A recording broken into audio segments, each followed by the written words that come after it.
بسم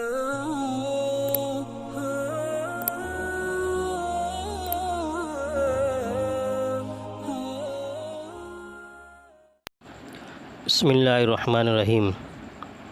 آج کے مسائل میں ایک مسئلہ یہ ہے کہ اگر کسی نماز پڑھنے والے نے پہلی یا تیسری رکعت میں ہی بھول کر بیٹھ گیا ہو، پہلی رکعت میں بیٹھ گیا یا تیسری رکعت میں بیٹھ گیا، پھر دوسری یا چوتھی رکعت کے لیے کھڑا ہو گیا، اگر ایک رکن کے مقدار سے کم بیٹھا ہے تو سجدہ سہو واجب نہیں ہے، اور اگر ایک رکن کی مقدار بیٹھ گیا تو اخیر میں سجدہ سہو کرنا ہوگا۔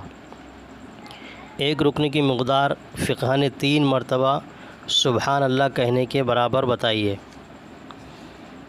دوسرا مسئلہ یہ ہے کہ اگر کسی امام نے 4 رکعت والی نماز بھول کر 3 رکعت پڑھا دی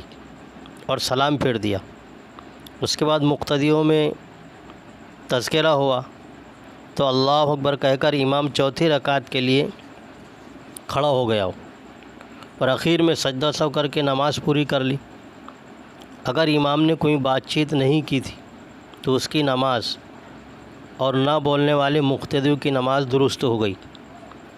لیکن جن مقتدیوں نے بات چیت کر لی ہو تو ان کی نماز نہیں ہوگی، ان کو دوبارہ نماز پڑھنا ہوگا۔ تیسرا مسئلہ یہ ہے کہ امام اگر چوتھی رکعت میں اتحیات پڑھ کر بھول سے 5ویں رکعت کے لیے کھڑا ہو گیا تو اب ایسی صورت میں مقتدیوں کا اختیار ہے، چاہے تو امام کی اقتداء میں کھڑے ہو جائیں اور چاہے تو بیٹھے رہیں، لیکن 5ویں رکعت کا سجدہ کرنے سے پہلے اگر یاد آ جائے تو لوٹ کر آ جائے اور سجدہ سہو کر لے، اور اگر 5ویں رکعت کا سجدہ کر لیا ہو